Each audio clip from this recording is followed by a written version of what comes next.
Hello, I'm Ian Boak from Jacobs, and together with my colleague Phil Harley, we've developed a new paradigm for condition monitoring, specifically the architectures related to those condition monitoring applications. So what I'd like to discuss with you today, or present to you, is the objectives of the work that we've undertaken, discussion of message queuing telemetry transport, the actual methodology that we followed in this design study. Some of the objectives of the work that we've undertaken. At first, we wanted to build on the work that we did at AMPEAK 2017, where we first posited this idea of cognitive extension, or Cog-Ex, which was an idea originally developed by Greg Snyder from Hewlett-Packard, who presented that in conjunction with Boston University within Computer Magazine of 2011, where they had a brain emulator and a central nervous system collectively called the Cog-Ex machiner. The Cog-Ex was the central nervous system, the machiner was basically the brain, which emulated neural networks using graphical processing units. At Jacobs, we didn't want to adopt the animate part, i.e. the brain emulator of that Cog-Ex machiner. We were more inclined towards using more conventional artificial intelligence approaches for that part of the machiner, and took the view that there would be a lot of development in that machine learning artificial intelligence space going forward, and rather favored on the Cog-Ex or cognitive extension central nervous system part of that design. And that's really around trying to do more analytics at the edge of the sensor network and not just pushing raw data through to the brain or the animate part.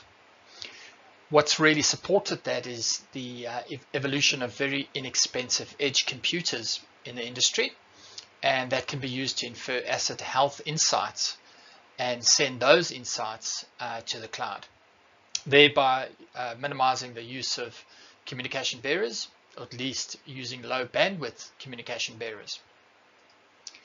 The other thing that we've emphasized in this work is trying to create a sensor or edge sensor which comes in at a price utility point comparable to a Raspberry Pi 3B, which is used extensively in the hobbyist world. And it's a single board computer, a fairly powerful unit, but it's got no sensoring on board.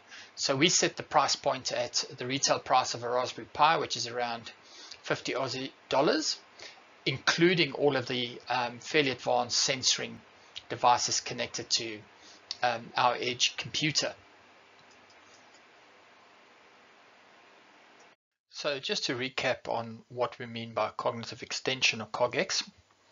In 2017 we had this diagram showing a truck with it changing into a transformer, and in that image trying to create the awareness that we want the asset to be more aware of its surroundings, be it temperature, vibration, ostensibly the whole electromagnetic spectrum from infrared to ultraviolet light given off by partial discharges, ultrasonics, normal vibrations, etc., etc.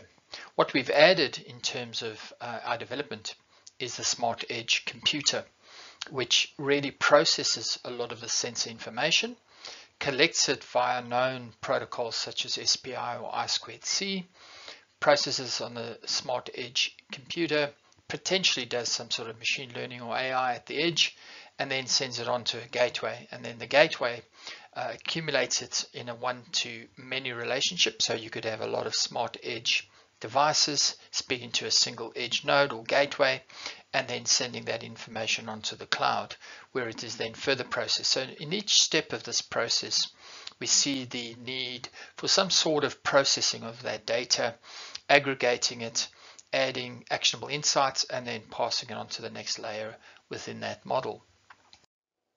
One of the significant protocols that we believe necessary within our paradigm is the use of message queuing telemetry transport communication protocols, whereby you can have a great number of different devices, be they handhelds or PCs or tablets or gateways or MCUs or other IoT devices communicating with each other through an MQTT broker. So the broker really handles all the messages between publishers and subscribers. A publisher basically sends the information to the broker. The broker then looks at who subscribes to that particular topic and then sends it on to all those subscribers. So it is a type of protocol that is also reliant upon acknowledgement of the connection. So establishing that connection, acknowledging the connection, and then sending the information or publishing that information to the broker, and the broker then publishing that information onto the subscribers. Very lightweight and significantly reduces the script overhead as well as the communications overheads of the particular bearers that are used. So very much at the heart of what we propose for this type of condition monitoring. Our methodology was to find a relatively low-cost sensor network that values reliability. The part of the methodology is also to find an edge device, as is shown in the diagram to the top right of this figure.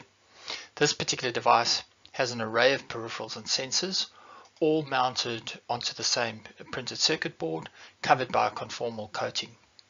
It also makes use of IO-Link transceiver as well as an M12 industrial connector.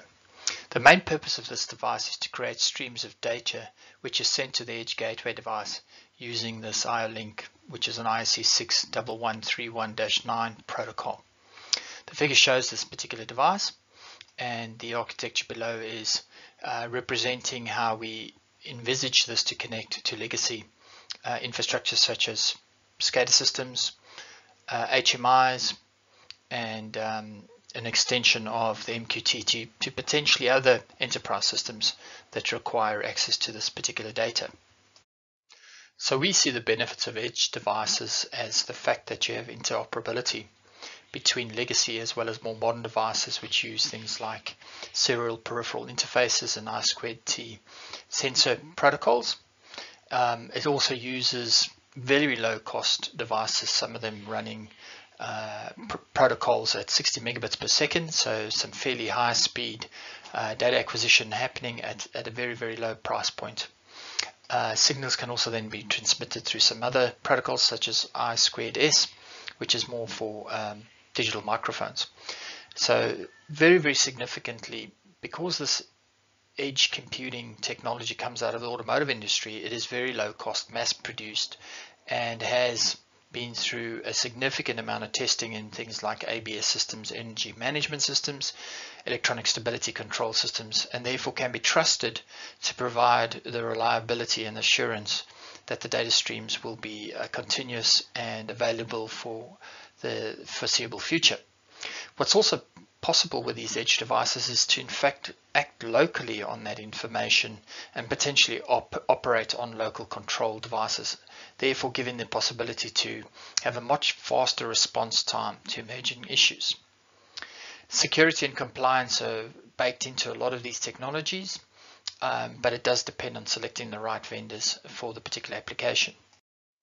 So the little device that I showed in a previous slide has three functional elements. The IO-Link transceiver.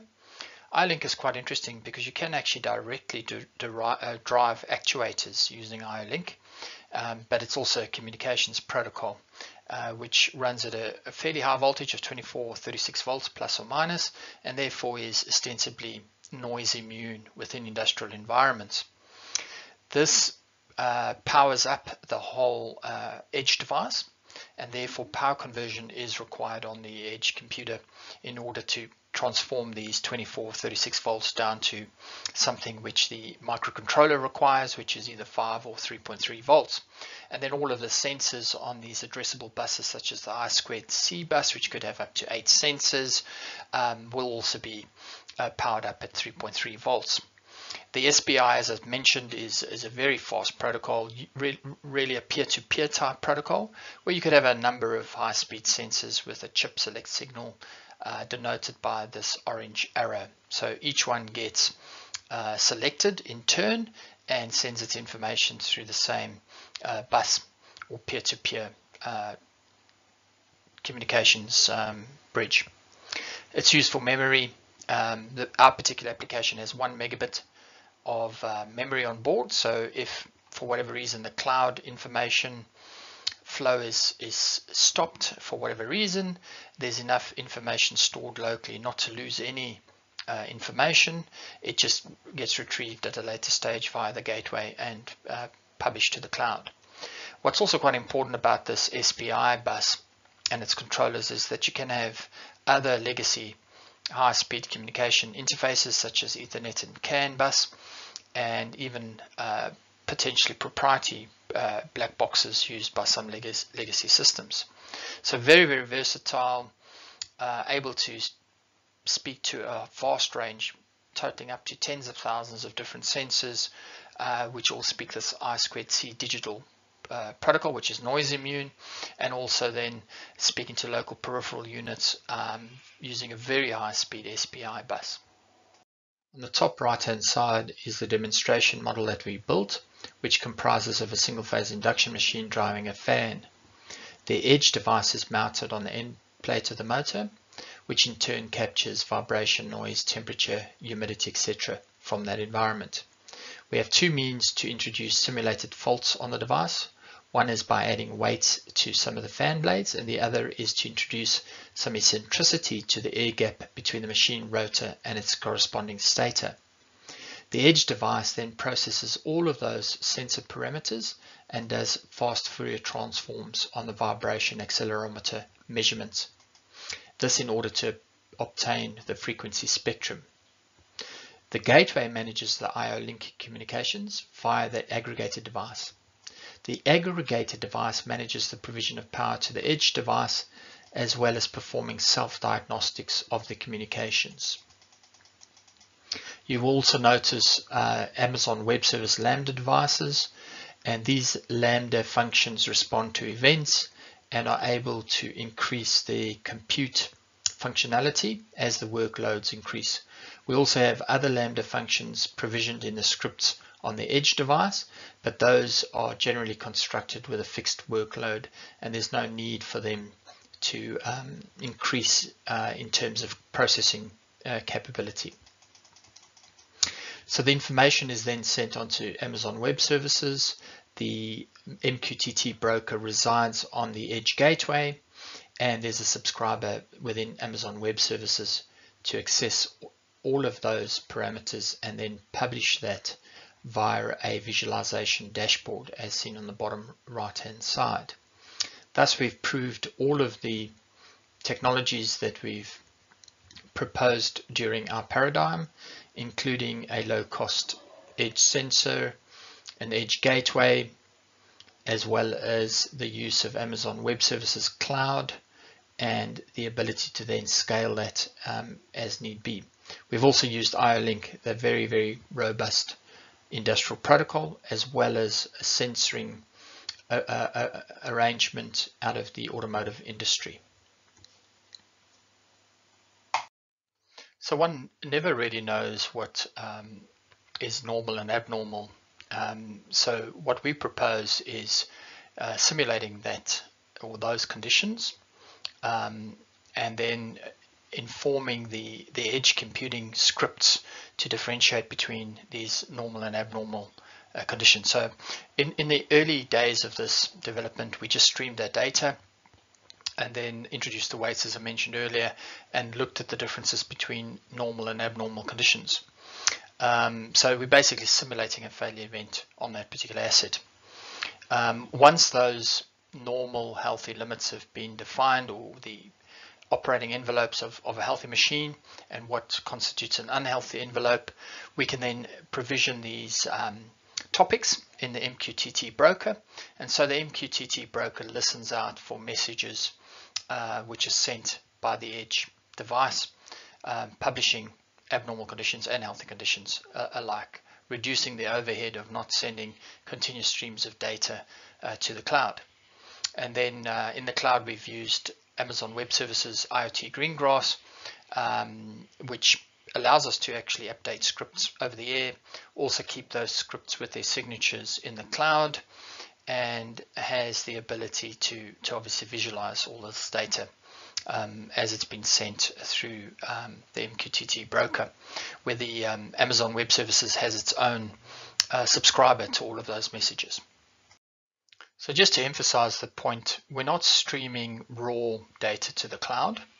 We're doing a significant amount of processing at the edge, thereby reducing the communication bandwidth requirements. In many of these edge devices, you could actually put it in a low energy consumption state or a sleep state and not use the Wi-Fi or the radio on board of that device and wake it up after a set period of time and then send that information, therefore giving potentially up to 5 years life of that battery associated with that particular edge device. And that's becoming a fairly desirable outcome, is to have it battery powered and then reduce the reliance on a lot of cabling in the system.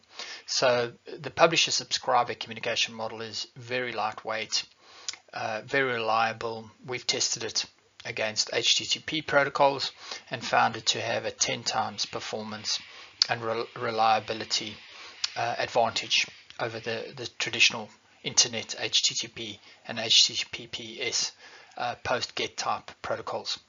So we've used very low cost MCUs, MEMS, sensors, gateways, and reduced the cost of the cloud infrastructure to the lowest possible cost. And I think that's very advantageous in terms of this infrastructure, so that there's not a huge amount of data that's been stored in the cloud and never really been used to inform better asset performance. So what is meant by serverless architecture? It simply just means that the server doesn't exist as a physical device, and that everything is processed and hosted within the cloud environment, and then using very, very lightweight protocols to get that information from edge devices into the cloud. So we've spoken quite a lot about MQTT and publisher subscriber between various different applications and users, and also potentially having a database where we store some of this information to provide a historian and to be able to go back in time and have a look at the history on a particular asset. This also then lends itself to being able to do pattern recognition using open source pattern recognition packages like OpenCV, thereby providing a knowledge base of all that information.